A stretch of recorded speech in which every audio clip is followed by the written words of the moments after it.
Found out my husband was cheating with my sister, divorced him and went no contact with my toxic family. Years later, things took a turn. Married to my husband Ryan, 32 male, for 6 years. We have a really strong relationship, I would say. The usual couple drama through our years, but we have grown from it and have a loving relationship. All was well until about 8 months ago when my sister, Star, 28 female, moved back to our hometown after living in Florida since she was 18. Her long-term boyfriend dumped her and moved to a new city, leaving her destitute. The circumstances behind their breakup are still largely unknown. When my sister returned, she told us that he had been cheating with men. I didn't really know him that well, but that sounded far-fetched. I only met the guy 3 times, as my sister would only come home for Christmas and usually only stay for 3 to 4 days. He accompanied her twice during their 5 years together. The other time I met him was when my husband and I visited them for a day during our vacation 3 years ago. He just didn't strike me as the guy who would have a double life and just leave Star with nothing. I tried to reach out to him once but found I was blocked, so I just let it go. Star moved back in with my parents, Gina, 55 female, and Jimmy, 56 male, for the first month she was here. She struggled to find work, so I suggested that maybe Ryan could help her out. He is a higher up at his company and figured he would have some pull. He did, and she was able to get a position in his department. This is a job in her field. For some background, my sister and I have never been very close. She is the golden child, at least to our mom, and our dad is spineless when it comes to our mom. It's not super obvious, just a million little things. For example, we both got cars when we turned 16, but I got an 8-year-old Dodge Neon, and she got a 2-year-old Mitsubishi Eclipse. Her dance practices, outfits, and competitions cost thousands of dollars over the years. Some of those competitions were 6 or 7 hours away, and they never batted an eye. Meanwhile, when I would ask for $50 for a volleyball or basketball camp at the local college in our town, they would give it to me, but you would have thought I was asking them to build me my own arena. What pissed me off the most was when I was 17. I was out with my boyfriend, lost track of time, and was 15 minutes past curfew. They took my car for a whole month for that.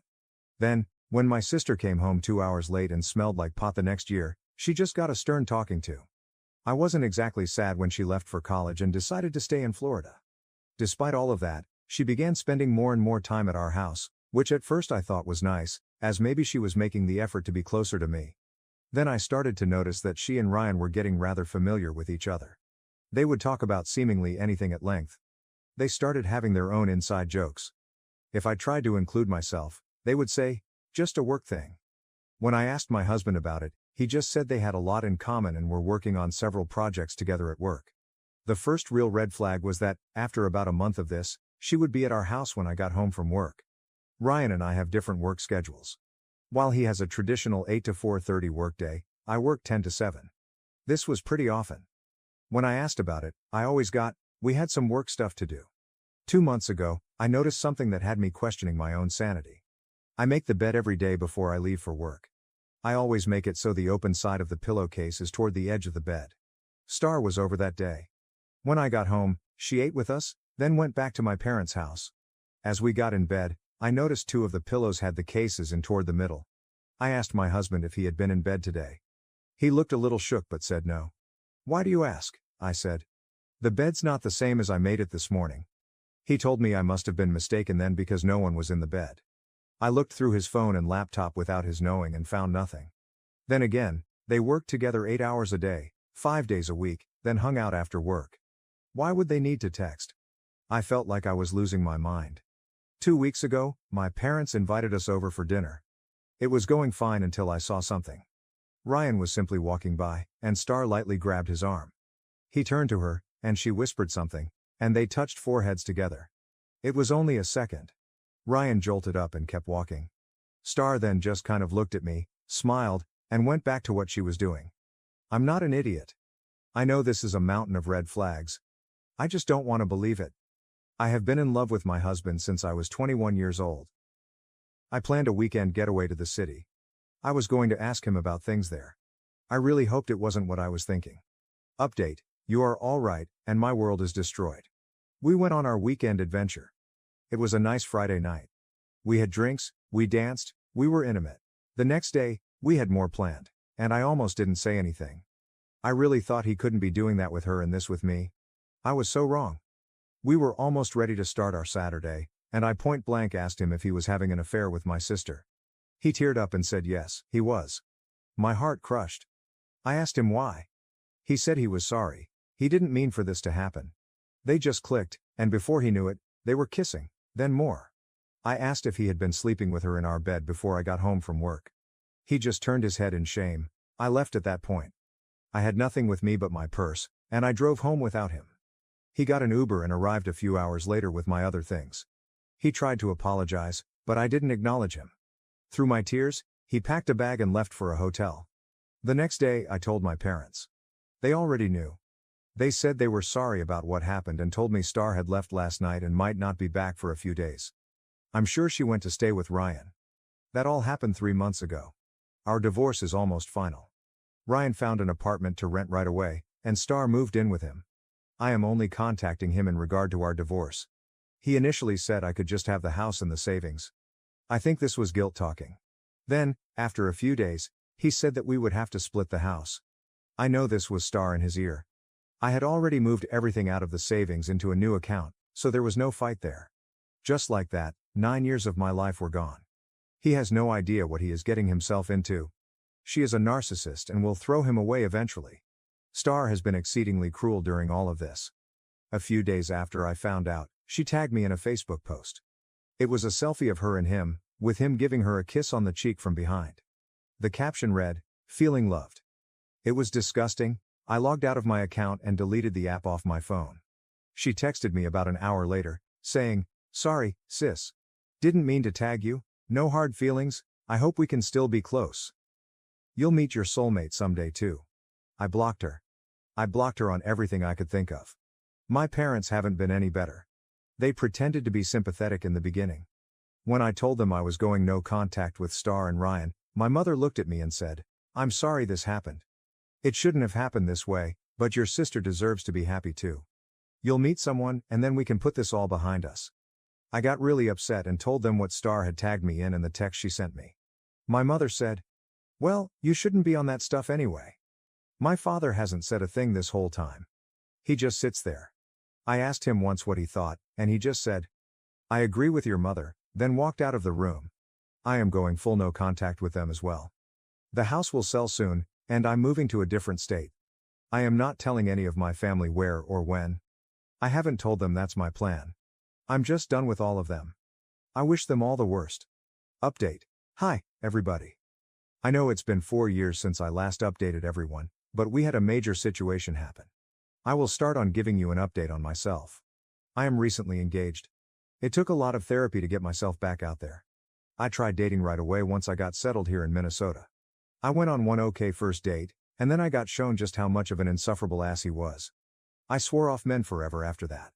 That's when I went to therapy to process all the trauma from the betrayal by my husband and sister, as well as the abandonment by my parents. It was a hard year of that, but I met James, 37 male. Yes, he has the same first name as my dad. LOL, but James is wonderful, he's a chef. He and his fraternal twin brother Jack own a restaurant and bar that's doing very well. I'm very excited to start a future with James. Enough about me, now I would like to tell you about the audacity my family had. Roughly 9 months after I left, I had been totally no contact. I did not tell them where I moved to. I only told some friends and a couple of cousins I was close to. One day, I got home to my apartment and found a wedding invitation in the mail. It was for the wedding of Ryan and Star. The invitation included a gross picture of them hugging in a sunflower field. There was also a letter from my parents. It basically read like this. "You need to forgive and put all this behind us.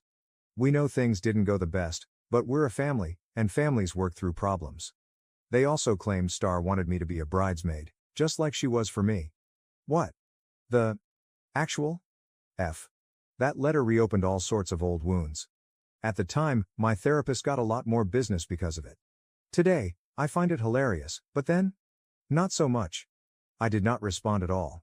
The only thing I did was figure out which part of my extended family let my ex-family know my address and cut them off as well. That brings us to the most recent drama. Last week, Ryan of all people showed up at my apartment. James and I don't live together yet, but that will be changing soon. Ryan looked good. Too good. Like he was trying to look his best when he showed up. I asked, "What do you want?" He said, "I just want to talk. I'm so sorry for what I did. Star and I are divorcing. I figured out she was unfaithful our whole marriage. Surprise, surprise.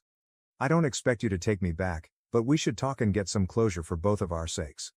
I did a double blink. He had lost his mind. I looked him right in the eye and said, "No. I give you no closure. You made your own bed. Did you really think that golden hoo-ha of hers that has had more visitors than the Holiday Inn was suddenly going to put up a no vacancy sign just because you put a ring on it? You're even dumber than I thought. I forgive nothing. I want nothing from you. I don't care. I'm better off now, and that will always be the case. You can go to hell." Then, I turned and went back into my apartment, locking the door behind me. I immediately called my landlady, who is the sweetest old lady in the world.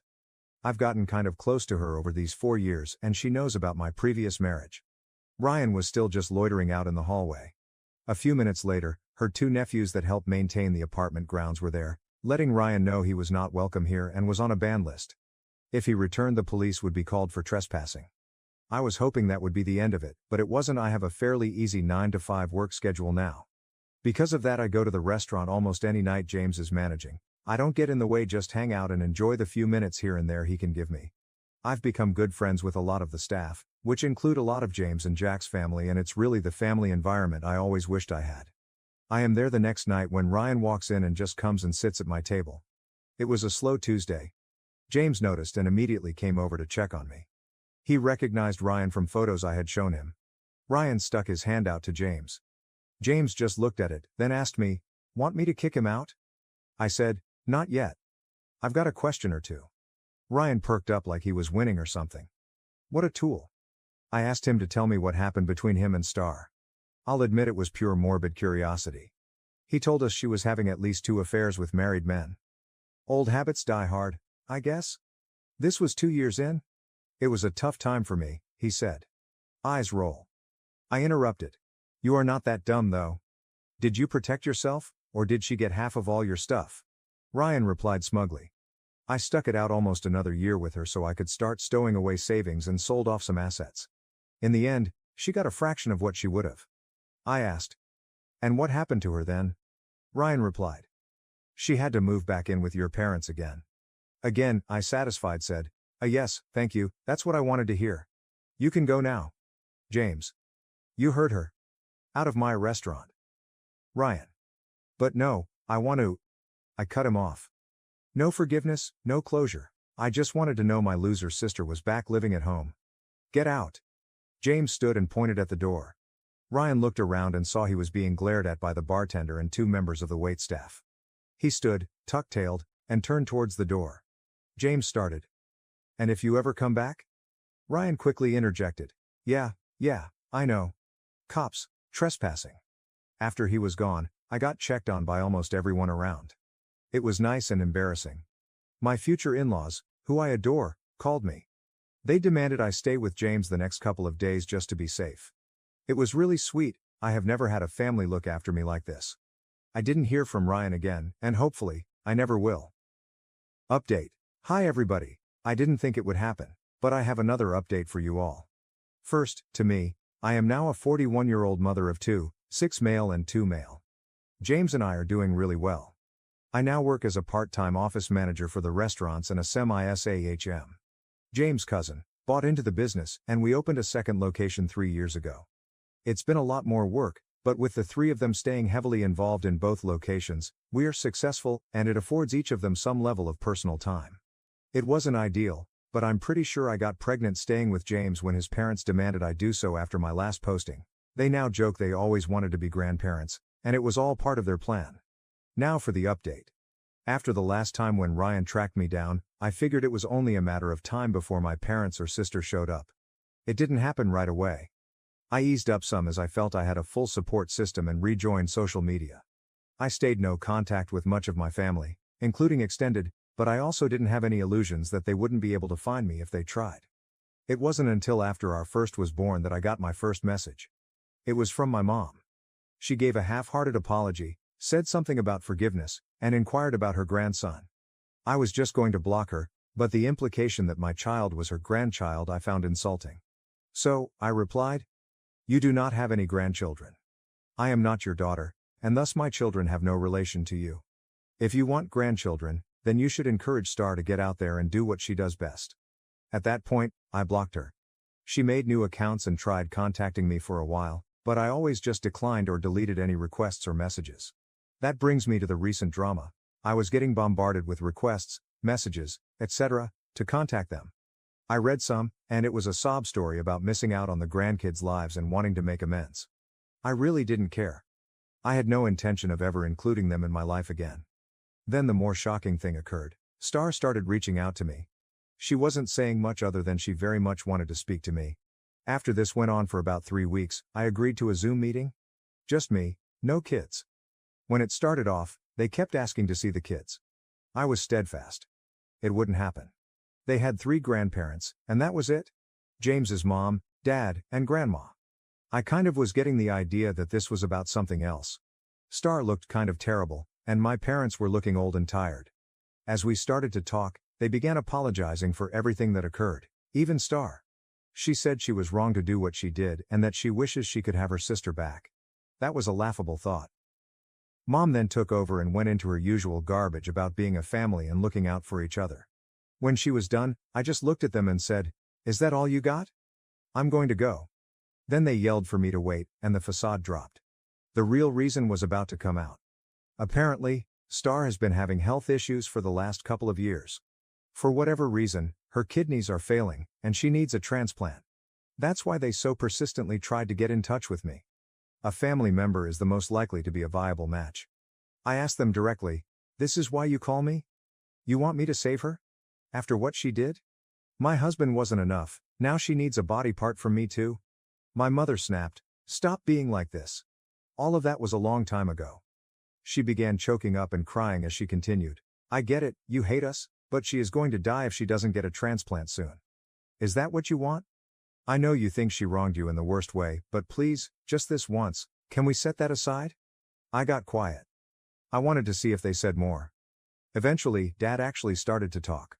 "Look, we're sorry for all that happened, but we got some pretty big problems. Between her medical bills and not being able to work, your mom and I are getting older and have our own problems. We got a lot of issues. We need you to come back to Missouri and see if you are a match, but we also could use some help, or we might lose the house." "So, you need my kidney and my money?" I said. "Don't put it like that," he replied. Star chimed in. "Please just come home. I need my big sister. I don't want to die. Can you just come and see if you're a match? If you're not, we will never contact you again." I told them I needed to think about it, do some research, and tonight I would tell them tomorrow. I ended the call and went to speak to my husband. He told me he supported me 100% whichever way I went, then asked if we should all travel as a family or if just he should come. I said no to both. I was going to go, and I was going on my own. Sure. Here's the continuation with punctuation added, keeping the original content intact. I let my former family know I would get lab results here in Minnesota, and if I was a match, I'd come there, and we could talk about everything else. Then, about a week later, I got results, and it appeared Star and I were a perfect match. I agreed to come back home to St. Charles. By the time I arrived, Star had begun to have some issues and needed to be admitted to the hospital. This got everyone off my back about meeting for dinner, as I had no intention of doing anything social with these people, especially since any time they seemed to have a free minute, my parents were inquiring if I had thought about helping them get caught up on their financial struggles. They managed to stabilize Star. I went to meet with these doctors that would do the transplant. They began going over everything with me, and I said I'd like to have this conversation with everyone. We all went to Star's room. My parents were already there. The doctor began explaining the situation. Star had maybe 6 months more without a transplant. They went over the process with us all and made a huge deal about how perfect of a match I was, that the likelihood of finding a more viable donor was minuscule, and that the sooner we scheduled the surgery, the better. I then walked over to Star and took her hand. I gazed into her big brown eyes and told her, "Did you hear that? I am a perfect match. Essentially, I'm the only person who can save you, and I'm not going to. You are the most vile, narcissistic piece of gutter trash I have ever known. I only came here so you would know the one person who could keep you alive is the one person you have wronged the most. And now, you're paying for that with your life. You're going to die. You should make peace with that." Star burst into tears, and my parents turned to accost me. The doctor and nurse were standing there in total shock. I looked at my parents and said, "Don't even talk to me, And don't you dare ever ask me for anything ever again. The only money I would ever spend on you would be for your funeral, under the stipulation that you be cremated, and the ashes released to me. At which point, I will promptly deposit your remains in the dirtiest John I can find. Finished, I walked out of the room and never looked back. I'm back home now, my real home, surrounded by my real family, and couldn't be happier.